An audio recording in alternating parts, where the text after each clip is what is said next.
Hello friends, എല്ലാവർക്കും ചെമ്മനപ്പൂവിൻ്റെ പുതിയൊരു episode വീഡിയോയിലേക്ക് സ്വാഗതം. എപ്പിസോഡിൻ്റെ തുടക്കത്തിൽ തന്നെ കാണിക്കുന്നത് ചന്ദ്ര മനഃപൂർവ്വം തന്നെ ശ്രുതിയെയും അകറ്റാനുള്ള ശ്രമത്തിലാണോ എന്നുള്ളൊരു സങ്കടത്തിലാണ് രവി ഉള്ളത്. അതേക്കുറിച്ച് രേവതിയോട് സച്ചിയോടായിട്ട് സംസാരിക്കുന്നുണ്ട്. അതിന് ശേഷം അവിടെ നിന്ന് എഴുന്നേറ്റ് പോകുന്ന സമയത്ത് രേവതിയോടായിട്ട് സച്ചി പറയുന്നുണ്ട്, അച്ഛൻ പേടിക്കുന്ന പോലെ തന്നെ ഒന്നും തന്നെ സംഭവിക്കാൻ പോകുന്നില്ല. അമ്മ ഒരിക്കലും ഇവരെ തമ്മിൽ പിരിക്കുകയില്ല. കാരണം പണം കായ്ക്കുന്ന മരമാണല്ലോ ശ്രുതി. പിന്നെ കുറച്ചേ കഷ്ടപ്പെടുത്തും. എന്തോ പിന്നെ അച്ഛനുള്ള ആ ഒരു ആശ്വാസം എന്ന് പറഞ്ഞു കഴിഞ്ഞാൽ ഈ ഒരു സമയത്ത് അമ്മ നിന്നെ നല്ല രീതിയിൽ തന്നെ സ്നേഹിക്കുകയൊക്കെ ചെയ്യുന്നുണ്ട്. അതുകൊണ്ട് തന്നെ അച്ഛന് ചെറിയൊരു സമാധാനം ഉണ്ടെന്നൊക്കെ സച്ചി പറയുമ്പോഴത്തേക്ക് രേവതിയും അത് ശരിവെക്കേണ്ടായി. അതിനുശേഷം ഇവര് ശ്രുതിയുടെയും ഇടയിലുള്ള ഈ ഒരു പ്രശ്നം എങ്ങനെയെങ്കിലും കോംപ്രമൈസ് ചെയ്യണം എന്ന രീതിക്കൊക്കെ സംസാരിക്കുകയാണ് കേട്ടോ. പിന്നീട് കാണിക്കുന്നത് ഭക്ഷണം കഴിക്കുന്നില്ല എന്ന് പറഞ്ഞ് മുകളിലത്തെ നിലയിലേക്ക് പോയ ശ്രുതിക്കായിട്ട് രേവതി ഭക്ഷണം കൊണ്ട് കൊടുക്കുന്ന സമയത്ത് ശ്രുതി പറയുന്നത്, നിനക്കിപ്പോൾ സന്തോഷമായില്ലേ രേവതി, നീ മനസ്സിൽ കണ്ട പോലെ തന്നെ നടന്നില്ലേ എന്നൊക്കെ പറയുമ്പോഴത്തേക്ക് രേവതി ശ്രുതിയോടായിട്ട് പറയുന്നുണ്ട്, നിന്നോട് എന്തൊക്കെ പറഞ്ഞിട്ട് കാര്യമില്ല ശ്രുതി, ഞാൻ ഒരിക്കലും മറ്റൊരാളുടെ ദുഃഖം കണ്ട് സന്തോഷിക്കാറില്ല. അങ്ങനെയാണെങ്കിൽ തന്നെ നീ ഇപ്പോൾ പട്ടിണി കിടക്കുന്ന സമയത്ത് ഈ ഭക്ഷണം കൊണ്ട് ഇങ്ങോട്ടേക്ക് വരേണ്ട കാര്യം എനിക്കുണ്ടായിരുന്നില്ല. ഒരിക്കലും നിനക്ക് വേണ്ടിയിട്ട് ഞാൻ ഒന്നും ചെയ്യാൻ പോകുന്നില്ല. പാത്രം കഴിയിട്ട് നീ തന്നെ അടുക്കളയിൽ കൊണ്ട് വെച്ചേക്കാൻ പറഞ്ഞിട്ട് രേവതി അവിടെ നിന്ന് പോവുകയാണ് കേട്ടോ.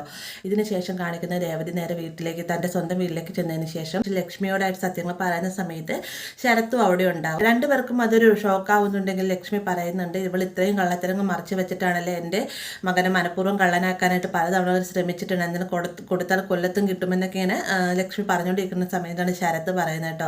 ആര്യയുടെ അടുത്ത് പലതവണകളായിട്ട് ശ്രുതി ചേച്ചി അവിടെ പലിശയ്ക്ക് പണം മേടിക്കാൻ വന്നിട്ടുണ്ടായിരുന്നു എന്നൊക്കെ പറയുമ്പോഴത്തേക്കും രേവതിക്ക് ഭയങ്കര ഷോക്കാവുന്നുണ്ട്. രേവതി വീണ്ടും നിനക്ക് അബദ്ധം പറ്റിയതാണോ എന്നൊക്കെ ചോദിക്കുന്നുണ്ടെങ്കിലും എനിക്ക് ഒരിക്കലും അബദ്ധം പറ്റിയിട്ടില്ല ചേച്ചി, ആ പൈസയുടെ കണക്കുകളെല്ലാം ചെയ്തുകൊണ്ടിരുന്നത് ഞാനായതുകൊണ്ട് തന്നെ ലക്ഷങ്ങളുടെ ഇടപാടുകളാണ് ആന്റണിയുമായിട്ട് ശ്രുതി ചേച്ചിക്ക് ഉള്ളത് എന്നൊക്കെ ശരത്ത് തുറന്ന് പറയുമ്പോഴത്തേക്കും ശ്രുതിയെക്കുറിച്ച് കൃത്യമായിട്ടൊന്നും മനസ്സിലാവുന്നില്ല. പണം മേടിച്ച പോട്ടെ, ചിലപ്പോൾ എന്തെങ്കിലും പണത്തിൻ്റെ ആവശ്യത്തിന് വേണ്ടി വന്നതായിരിക്കാം.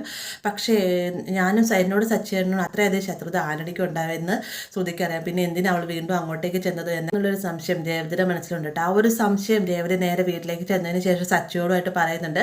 സച്ചിയോടായിട്ട് ഈ ഒരു കാര്യം പറയുമ്പോഴത്തേ രേവതിക്കുണ്ട് അതേ ഒരു ഞെട്ടലും ഇതും നമ്മുടെ സച്ചിക്കുണ്ടാണ്. സച്ചി പെട്ടെന്ന് തന്നെ പറയും, ഇവൾ എന്തൊക്കെയോ കള്ളത്തരങ്ങൾ മറച്ചു വെക്കുന്നുണ്ടെന്ന് എനിക്ക് മനസ്സിലായി.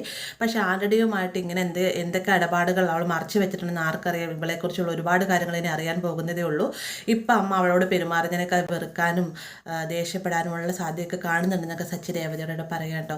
ഇതിനിടയിൽ തന്നെ നമ്മുടെ ശ്രുതി ജോലി കഴിഞ്ഞ് റൂമിലേക്ക് കയറാൻ ചെല്ലുന്ന സമയത്ത് ശ്രുതിനെ വിളിച്ചുകൊണ്ട് ഡോറിൽ മുട്ടുന്ന സമയത്ത് ശ്രുതി ഡോറ് തുറക്കുന്നില്ല കേട്ടോ. ശ്രുതി ആകെ ടെൻഷൻ അടിക്കുന്നുണ്ട്. ഇനിയിപ്പോൾ എന്തെങ്കിലും കയ്യപ്പത്തം ശ്രുതി കാണിച്ചു എന്നുള്ളൊരു പേടിയോടുകൂടി തന്നെ ഡോറിൽ മുട്ടുന്ന സമയത്ത് ചന്ദ്ര വന്ന് കാര്യം ചോദിക്കുമ്പോൾ ശ്രുതി ഡോറ് തുറക്കുന്നില്ല എന്ന് പറയുകയാണ്.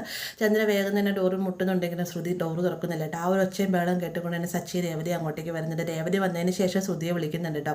അങ്ങനെ കുറച്ച് നേരം കഴിഞ്ഞപ്പോൾ ശ്രുതി ഡോറ് തുറന്ന് വന്നതിന് ശേഷം ഇന്നലെ രാത്രി ശരിക്കും ഉറങ്ങാൻ പറ്റില്ല, മയങ്ങിപ്പോയതാണ് ആൻറ്റി, സോറി എന്നൊക്കെ പറയുമ്പോഴത്തേക്കും നീ കാരണം ഞങ്ങളുടെ എല്ലാം ഉറക്കം നഷ്ടപ്പെടുക, അവർക്കൊരു ഒരു ഉറക്കം വേണം ശ്രുതി, നീ പോയി ഫ്രഷ് ആയിട്ട് വാ, എന്തായാലും അവളുമായിട്ട് ഒരുപാട് സംസാരിക്കാൻ നിൽക്കണ്ട എന്നൊക്കെ ഒരു താക്കീതും ശ്രുതിയോടായിട്ട് നൽകുന്നുണ്ട്. ശ്രുതി റൂമിലേക്ക് കയറുന്ന സമയത്ത് ശ്രുതി എന്ന് വിളിക്കുന്ന സമയത്ത് എന്ത് ശ്രുതി, നിന്നോട് പോയി കുളിച്ചിട്ട് വരാല്ലേ പറഞ്ഞതെന്ന് ചന്ദ്ര പറയുകയും ചെയ്യുന്നുണ്ട് കേട്ടോ. ശ്രുതി വേഗം ഡോർ അടയ്ക്കാൻ തുടങ്ങുന്ന സമയത്ത് ആരും ഡോർ അടയ്ക്കേണ്ട കാര്യമില്ല, ഡോറ് തുറന്ന് തന്നെ കടന്നാൽ മതി എന്ന് പറഞ്ഞിട്ട് ചന്ദ്ര ദേഷ്യത്തോടു കൂടി തന്നെ അവിടെ നിന്ന് പോവുകയാണ്. സച്ചിൻ രേവതിയും അവിടെ നിന്നൊന്നും മിണ്ടാതെ തന്നെ ആ ഒരു സമയത്ത് പോവുകയും ചെയ്യുന്നുണ്ട്. പിന്നീട് കാണിക്കുന്ന വെച്ചാൽ ഇവർ ഭക്ഷണം കഴിക്കാനിരിക്കുന്ന സമയത്ത് ചന്ദ്രയും എല്ലാവരും ഉണ്ടാവും കേട്ടോ. രവിയാണ് നേരത്തെ ഭക്ഷണം കഴിച്ചിട്ട് പോയെന്ന് രേവതി മറുപടി പറയുന്നുണ്ട്. ആ ഒരു സമയം തന്നെയാണ് ശ്രുതിയും ഭക്ഷണം കഴിക്കാനായിട്ട് വരുന്നത്. ശ്രുതിയോട് വളരെ നല്ല രീതിയിൽ തന്നെ ചന്ദ്ര പെരുമാറുന്നുണ്ടെങ്കിലും ശ്രുതിനോടായിട്ട് ഇപ്പോൾ ഇവിടെ ഭക്ഷണം കഴിക്കാതിരിക്കരുത്, നീ ഇപ്പം ഞങ്ങളുടെ കൂടെ ഇരിക്കേണ്ട കാര്യം, നിനക്ക് ഭക്ഷണം വേണമെങ്കിൽ നീ അപ്പുറത്ത് പോയി ഭക്ഷണം കഴിച്ചോളാൻ പറയുമ്പോഴത്തേക്കും എനിക്ക് ഇവിടെ നിന്ന് ഭക്ഷണവും വേണ്ട ഒന്നും വേണ്ട എന്ന് ശ്രുതി മറുപടി പറയുകയാണ്. പെട്ടെന്ന് സച്ചി പറയാൻ അവൾക്ക് ഇവിടെ നിന്ന് വേണ്ട എന്നാണ് പറഞ്ഞത്, അവൾ പുറത്തുനിന്ന് കഴിച്ചോളും എന്ന് പറഞ്ഞുകൊണ്ട് ശ്രുതിനെ കളിയാക്കുന്ന രീതിക്ക് സംസാരിക്കുന്നുണ്ട്. ഇതൊന്നും ഇഷ്ടപ്പെടാതെ തന്നെ ഞാനിനി ഇവിടെ നിൽക്കുകയില്ല, തനിക്ക് ഇവിടുത്തുള്ള ഭക്ഷണവും വേണ്ട, എൻ്റെ അച്ഛൻ ജയിലിലാണ്, അമ്മ നഷ്ടപ്പെട്ട സമയത്ത് നിങ്ങളെല്ലാവരും എന്നെ സപ്പോർട്ട് ചെയ്യുമെന്ന് കരുതി ഞാൻ വെറും മണ്ടിയായില്ലെന്നൊക്കെ പറഞ്ഞുകൊണ്ട് ശ്രുതി അവിടെ നാടകം ഇറക്കുന്നുണ്ടെങ്കിലും അതൊന്നും തന്നെ വർക്കൗട്ട് ആവുന്നില്ല കേട്ടോ. എന്നാൽ ശ്രുതിക്കാണെങ്കിൽ ശ്രുതി ഭക്ഷണം കഴിക്കാത്തതിൻ്റെ തൻ്റെ അമ്മ ശ്രുതിനെ ഇങ്ങനെയിട്ട് വേദനിപ്പിക്കുന്നതിൻ്റെ എല്ലാം തന്നെ സങ്കടമുണ്ട്. ഈ ഒരു സമയം തന്നെ ശ്രുതി ചിന്തിക്കുന്നുണ്ട്, എന്തായാലും ഈ ഒരു പ്രശ്നത്തിന് പരിഹാരം ഉണ്ടാക്കണമെന്നാണെങ്കിൽ ആൻറ്റിയുടെ ഏറ്റവും ബെസ്റ്റ് സുഹൃത്ത് എന്ന് പറയുന്ന ഭാമാൻ്റെയോട് സംസാരിച്ച് കഴിഞ്ഞാൽ ഏകദേശം പ്രശ്നം പരിഹരിക്കാൻ സാധിക്കുമെന്നുള്ളൊരു മനസ്സിലൊരു ഉദ്ദേശത്തോടു കൂടി തന്നെ നേരെ ഭാമയുടെ അടുത്തേക്ക് വീട്ടിലേക്ക് ചെന്നതിന് ശേഷം ചിന്തിക്കുകയാണ് എന്തായാലും എന്ത് പറഞ്ഞിട്ടായാലും വേണ്ടില്ല ആൻറ്റിയുടെ മനസ്സ് മാറ്റിയേ മതിയാവൂ.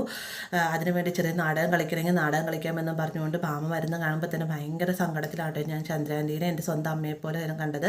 ആൻറ്റി അങ്ങനെ പെരുമാറില്ലേ, എന്നോട് ഇത്ര ദേഷ്യം കാണിക്കേണ്ട കാര്യം എന്താണെന്നൊക്കെ പറയുന്ന സമയത്തും ശ്രുതി ചെയ്തത് തെറ്റാണെന്ന് ഭാമ പറയുന്നുണ്ടെങ്കിലും ഭാമ പറയുകയാണ് മോളെ ഞാൻ നിന്നെ എൻ്റെ സ്വന്തം മോളെ പോലെയാണ് കാണുന്നത്, അതുകൊണ്ട് തന്നെ നിൻ്റെ കണ്ണീര് എനിക്ക് കാണാൻ സാധിക്കും, നീ എന്തെങ്കിലും ഭക്ഷണം കഴിക്കുക എന്നൊക്കെ പറയുന്നുണ്ടെങ്കിൽ എനിക്ക് ഭക്ഷണമൊന്നും വേണ്ട ആൻറ്റി, എനിക്ക് എൻ്റെ ചന്ദ്രാൻ്റിയുടെ പിണക്കം മാറിയാൽ മതി, ഞാൻ ഇവിടുന്ന് പോവുകയാണെന്ന് പറഞ്ഞുകൊണ്ട് നാടകം കളിച്ചതിന് ശ്രുതി അവിടെ നിന്ന് ഇറങ്ങിപ്പോവാണ്. പുറത്തേക്ക് ഇറങ്ങി ചെന്നതിന് ശേഷം തൻ്റെ പ്ലാനിങ് എല്ലാം വർക്കൗട്ടായി എന്നുള്ള സന്തോഷത്തോടു കൂടി തന്നെ നിൽക്കുകയാണ് ശ്രുതി.